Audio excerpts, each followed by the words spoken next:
तो फ्रेंड्स, स्वागत है आपका एनक्यू स्टडी यूट्यूब चैनल पर। बिहार डीएलएड प्रवेश परीक्षा 2025 से संबंधित सामाजिक विज्ञान से 20 महत्वपूर्ण प्रश्नों को लाए हैं और यह चौथा सेट है। इससे संबंधित जो प्रश्न पूछे जाने वाले हैं वो उन्हीं प्रश्नों का यह संग्रह है। पहला नंबर प्रश्न है हमारे स्क्रीन पर कि निम्नलिखित में से किस राज्य में वन का सबसे अधिक विस्तार है, यानी भारत का कौन सा राज्य सबसे अधिक वनाच्छादित है, जहाँ सबसे अधिक मात्रा में वन उपलब्ध है। तो इसका जो सही उत्तर होगा कि भारत में जो मध्य प्रदेश राज्य है वहाँ सबसे अधिक वन आच्छादित राज्य है, यानी पूरे भारत में सबसे अधिक अगर वन की मात्रा कहीं मिलती है क्षेत्रफल के हिसाब से तो वो मध्य प्रदेश राज्य में ही मिलती है। अगले प्रश्न की ओर बढ़ते हैं। सवाल नंबर दूसरा है कि निम्नलिखित में से खरीफ फसल कौन सा है?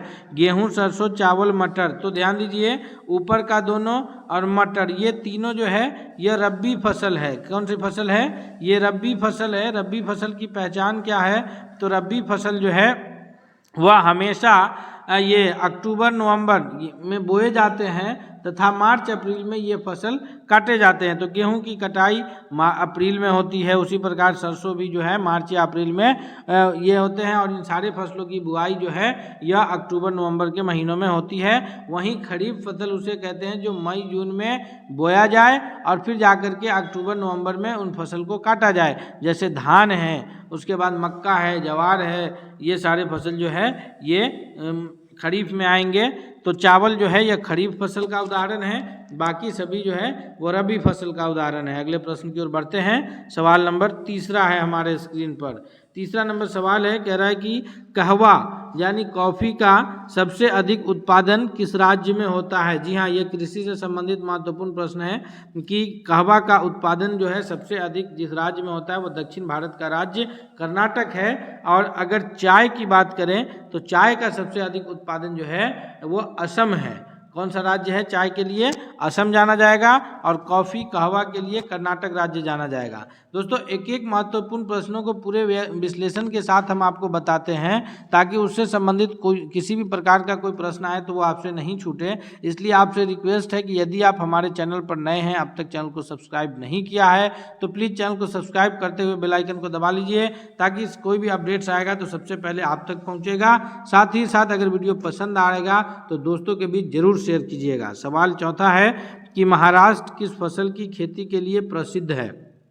तो भारत का जो दक्षिण राज्य है महाराष्ट्र, यह सब वहाँ की जो मिट्टी है वो मुख्य रूप से काली मिट्टी के रूप में जानी जाती है। और काली मिट्टी जो है, काली मिट्टी को काली कपासी मृदा या फिर काली मिट्टी का एक और नाम है जिसे रेगूर मिट्टी के नाम से हम लोग जानते हैं। काली मिट्टी कपास की खेती के लिए सबसे अधिक महत्वपूर्ण है, इसीलिए महाराष्ट्र की में कपास की खेती सबसे अधिक होती है। ऑप्शन नंबर बी सबसे करेक्ट आंसर हो जाएगा कि महाराष्ट्र जो है वह कपास की खेती के लिए जाना जाता है। और कपास किस तरह की मिट्टी में होती है? काली मिट्टी में, और काली मिट्टी को रेगूर मिट्टी के नाम से भी जानते हैं। अगले प्रश्न की ओर बढ़ते हैं। सवाल नंबर 5वां है हमारे स्क्रीन पर कि झारखंड में स्थानांतरीय कृषि को किस नाम से जाना जाता है? जी हाँ, झारखंड में जो स्थानांतरित कृषि है, एक जगह से दूसरी जगह जो कृषि का एक प्रकार है कि जहाँ लोग इकट्ठे होते हैं, खेतीबाड़ी करते हैं, फिर वहाँ की भूमि जब बंजर हो जाती है तो उसको छोड़ के दूसरी जगह चले जाते हैं,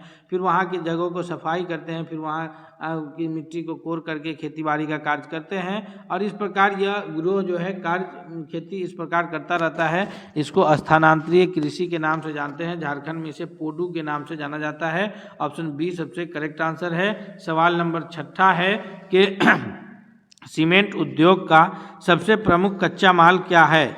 जी हाँ दोस्तों, सीमेंट के उत्पादन के लिए जो मुख्य कच्चा माल है जिससे सीमेंट का उत्पादन किया जाता है वह है चूना पत्थर। Option number A. 6 नंबर प्रश्न का सही उत्तर क्या जाएगा?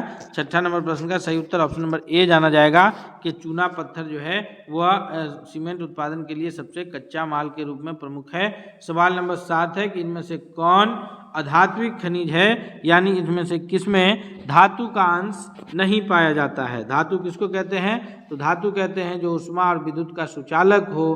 धातु की खासियत यह है कि उसको खींच के पतला तार बना सकते हैं, उसकी पतली चादरें बनाई जा सकती है। तो ये सारी जो है धातु की खासियत है। तो सोना धातु है, चांदी धातु है, टीन भी धातु की है, लेकिन अभ्रक की अगर बात करें तो यह धातु नहीं है, अर्थात ऑप्शन नंबर सी हमारे प्रश्न का सही उत्तर होगा कि अधात्विक खनिज अभ्रक है।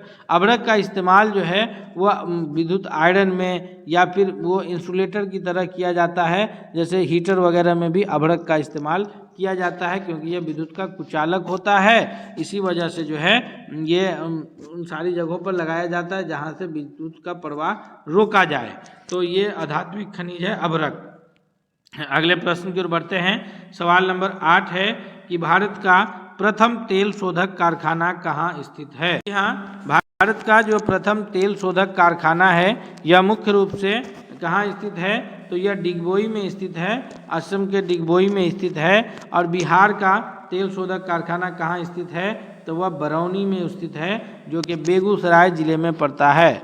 बिहार के बेगूसराय जिले में स्थित बरौनी में बिहार का तेल शोधक कारखाना है। और भारत का प्रथम यानी पहला तेल शोधक कारखाना जो है वह डिगबोई में स्थित है। अगले प्रश्न की ओर बढ़ते हैं। सवाल नंबर 9 है कि भारत संविधान की धारा 21 का संबंध है। जी हाँ, संविधान की जो आर्टिकल 21 है इसका संबंध किससे है? तो संविधान की धारा 21 का जो संबंध है वह है वन्य जीव तथा प्राकृतिक संसाधन के संरक्षण से।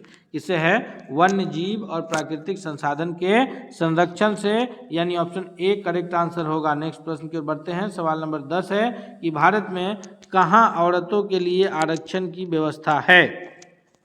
तो औरतों के लिए जो आरक्षण की व्यवस्था है, लोकसभा के चुनाव में नहीं रहता है, राज्य विधानसभा में भी नहीं रहता है, मंत्रिमंडल में भी इस प्रकार का कोई आरक्षण नहीं है जहां महिलाओं के लिए कुछ सीट रिजर्व हो। लेकिन जब हम लोग स्थानीय निकाय या फिर पंचायती राज व्यवस्था की बात करें तो यहाँ पर जो है महिलाओं के लिए आरक्षण की व्यवस्था है। ऑप्शन डी करेक्ट आंसर हो जाएगा कि पंचायती राज संस्थाओं में जो है महिलाओं के लिए आरक्षण की व्यवस्था है। इतना ही नहीं, बिहार में जो है पंचायती राज संस्थाओं में 50% यानी आधे जो है वो महिलाओं के लिए आरक्षित है, चाहे वो विधायी मामला हो यानी मुखिया सरपंच का चुनाव हो या फिर पंचायत स्तर पर किसी भी प्रकार की कोई वैकेंसी आती है। जैसे बिहार में शिक्षकों की बहाली 2023 से पूर्व जो है वो पंचायती राज संस्थाओं के द्वारा नियोजन इकाई के माध्यम से होता था, तो वहाँ भी महिलाओं के लिए 50% आरक्षण की व्यवस्था थी और उसी नियमावली में शामिल किया गया है कि अब बीपीएससी से भी शिक्षकों की बहाली होती है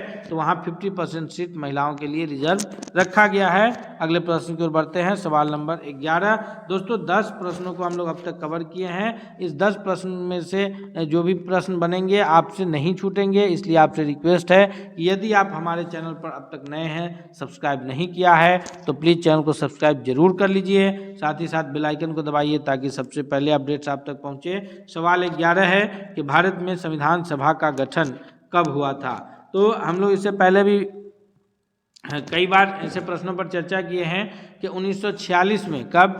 9 दिसंबर 1946 को संविधान सभा की पहली बैठक हुई थी और उसमें डॉक्टर सच्चिदानंद सिन्हा को जो है वो उपाध्यक्ष संविधान सभा का अस्थाई अध्यक्ष के रूप में इन्हें चुना गया था, डॉक्टर सच्चिदानंद सिन्हा को। तो ये पहले अस्थाई अध्यक्ष के रूप में कार्य किए। उसके बाद फिर जब 11 दिसंबर को संविधान सभा की बैठक हुई तो फिर जो है डॉक्टर राजेंद्र प्रसाद को अस्थाई यानी परमानेंट अध्यक्ष के रूप में चुन लिया गया। तो इस प्रकार यह प्रश्नों का उत्तर होगा कि 1946 में, यानी ऑप्शन नंबर सी कि भारत में संविधान सभा का गठन 1946 में हुआ। अगले प्रश्न की ओर बढ़ते हैं। सवाल नंबर 12 है कि पंचायत समिति का प्रधान कौन होता है? जी हाँ, बहुत कंफ्यूजिंग प्रश्न है, आप आसानी से गलती करके अपना 1 नंबर गंवा दीजिएगा अगर ध्यान नहीं दीजिएगा तो। यहाँ पर पूछा जा रहा है पंचायत समिति का प्रधान, ग्राम पंचायत का प्रधान नहीं पूछा जा रहा है। तो पंचायत का प्रधान पूछा जाता तो आप मुखिया पे टिक करते। पंचायत समिति का जो प्रधान होता है उसको कहा जाता है प्रमुख। हर पंचायत से या फिर अगर कोई बड़ा पंचायत है तो एक पंचायत से 2 पंचायत समिति के सदस्य चुने जाते हैं और प्रखंड स्तर पर ये पंचायत समिति का जो ये गठन रहता है वो किस स्तर पर रहता है? याद रखिएगा, पंचायती राज व्यवस्था जब आप पढ़िएगा तो प्रखंड स्तर पर पंचायत समिति का गठन किया रहता है। तो एक प्रखंड से लगभग 10-12 पंचायत समिति के सदस्य चुन के आते हैं। किसी पंचायत से एक पंचायत समिति के सदस्य रहते हैं, तो वहीं किसी कोई अगर बड़ा पंचायत है, 20 वार्ड का एक पंचायत है, तो वहाँ पर 10-10 वार्ड के 2 पंचायत समिति होते हैं। 10 वार्ड का, 1 से 10 वार्ड का अलग होगा और 11 से 20 वार्ड के पंचायत समिति अलग होगा। तो इस प्रकार जितने भी प्रखंड स्तर पर पंचायत समिति के सदस्य चुन के आते हैं, वे लोग अपने में से अप्रत्यक्ष रूप से, क्योंकि जनता उन्हें डायरेक्ट चुन के भेजी है, अब वे लोग आपस में, यानी इसलिए अप्रत्यक्ष रूप से जो है वो लोग एक अपने में से एक का प्रमुख के रूप में चयन करते हैं और वो प्रमुख बाकी 10 या जितने भी चुन के आएंगे उन सभी पंचायत समिति का सदस्यों का प्रमुख होगा। ऑप्शन नंबर बी सही उत्तर होगा। और प्रमुख का जो सचिव होते हैं वो BDO साहब होते हैं, यानी ब्लॉक डेवलपमेंट ऑफिसर, प्रखंड विकास पदाधिकारी साहब जो है वो प्रमुख के सचिव के रूप में कार्य करते हैं। अगले प्रश्न की ओर बढ़ते हैं। सवाल नंबर 13 है कि पंचायती राज व्यवस्था सर्वप्रथम भारत में किस राज्य में शुरुआत की हुई? तो पंचायती राज व्यवस्था की अगर बात की जाए तो पंचायती राज व्यवस्था जो है यह 73वां संविधान संशोधन 1993 के द्वारा ये आया। 11वीं अनुसूची में यह बात जोड़ी गई और ये जो इसको शुरू करने का जो सबसे पहले शुरू करने का श्रेय जाता है वो राजस्थान राज्य को जाता है, यानी ऑप्शन ए सबसे सही उत्तर होगा। अगले प्रश्न की ओर बढ़ते हैं। इससे पहले हम आपसे रिक्वेस्ट करते हैं कि अगर आप हमसे पहले उत्तर कर पा रहे तो आप कमेंट करके ज़रूर बताएं कि 1 का ए, 2 का बी करके इस प्रकार से, या आप वीडियो के अंत में ज़रूर बताइएगा कि आपने कितने प्रश्नों का सही उत्तर किया है। साथ ही साथ दोस्तों, अगर चैनल पर नए होइएगा तो सब्सक्राइब जरूर कर लीजिएगा। सवाल है कि भारतीय संविधान सभा द्वारा मान्य राष्ट्रीय भाषाओं की संख्या कितनी है? यानी भारतीय संविधान ने कितने भाषाओं को राष्ट्रीय भाषा का दर्जा दिया है?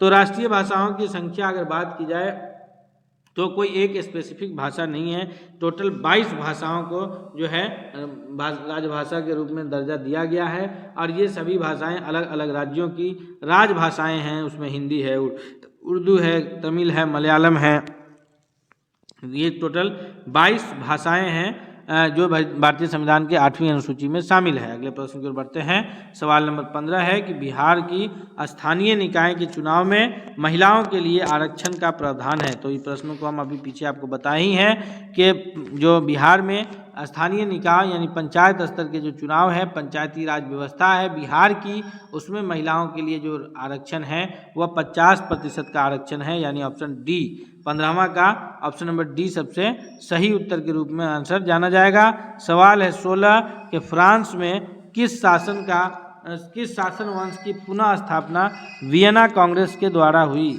यानी वियना कांग्रेस में जब नेपोलियन की हार हुई और ऑस्ट्रिया के चांसलर जो मेटरनिक, ऑस्ट्रिया के चांसलर का नाम क्या है? मेटरनिक है, उन्होंने जब वियना में संधि की तो वियना के संधि में नेपोलियन के हार के पश्चात जो है फिर से फ्रांस में बुर्बो राजवंश का शासन आ गया। क्योंकि बुर्बो राजवंश के शासन को 1789 ईस्वी में जब ये हुआ, कब? 1789 में जब लोगों ने आंदोलन किया तो बुर्बो राजवंश के लुई 16वां जो शासक था उसे सत्ता से हटना पड़ा। फिर लास्ट में लोगों ने गिलोटिन पे चढ़ा के फांसी दे दी। उसके बाद फिर नेपोलियन का उदय हुआ। 1804 में नेपोलियन ने अपना नेपोलियन संहिता या नेपोलियन कोड लागू किया। फिर नेपोलियन ने सभी यूरोपीय देशों में राष्ट्रवाद की भावनाएं भरी और लास्ट में जाकर के जब नेपोलियन की हार होती है 1815 में वियना में संधि होती है, जिसे वियना कांग्रेस के नाम से जानते हैं। तो वियना कांग्रेस या वियना की संधि में जो है फिर से पुनः फ्रांस में बुर्बो राजवंश के शासन का स्थापना हुआ। ऑप्शन सी सबसे सही उत्तर है। सवाल नंबर 17 है कि काउंट काबूर को विक्टर इमैनुअल ने किस पद पर नियुक्त किया था?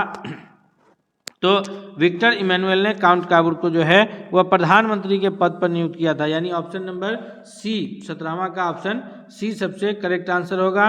नेक्स्ट प्रश्न है कि रक्त एवं लौह की नीति का अवलंबन किसने किया था? जी, ये अभी हम लोग जो है दुनिया का इतिहास पढ़ रहे हैं, भारत के इतिहास के कंटेस्ट में नहीं कि हम लौह पुरुष के नाम से सरदार वल्लभ भाई पटेल को जानते हैं। भारत में लौह पुरुष के नाम से किन्हें जानते हैं? सरदार वल्लभ भाई पटेल को। लेकिन यहाँ है प्रश्न कि रक्त एवं लौह की नीति का अवलंबन किसने किया था, तो यह है कि रक्त एवं लौह की नीति का अवलंबन जो है बिस्मार्क ने किया। ऑप्शन नंबर सी सबसे करेक्ट आंसर है। नेक्स्ट प्रश्न की ओर बढ़ते हैं। सवाल नंबर 19 है कि एड्रियानोपुल की संधि कब हुई। जी हाँ, एड्रियानोपुल की संधि 1829 में हुई, अर्थात ऑप्शन बी इसका सबसे सही जवाब होगा। सवाल नंबर 20 है कि युवा इटली या फिर यंग इटली कहिए, यंग इटली की स्थापना या संस्था का विकास किया।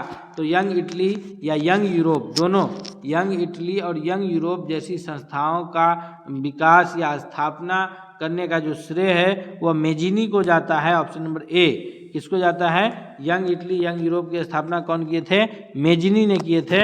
दोस्तों इस प्रकार 20 महत्वपूर्ण प्रश्न अभी हम लोग इसमें कवर किए। यह प्रश्न आपके परीक्षा की दृष्टि से बहुत लाभकारी साबित होने वाला है, इसलिए आपसे चलते चलते रिक्वेस्ट है कि अगर आप चैनल पर नए हैं तो प्लीज़ सब्सक्राइब कर लीजिए और वीडियो को लाइक करते हुए दोस्तों के बीच शेयर कीजिए। मिलते हैं अगले सेट के साथ, तब तक के लिए बहुत बहुत धन्यवाद।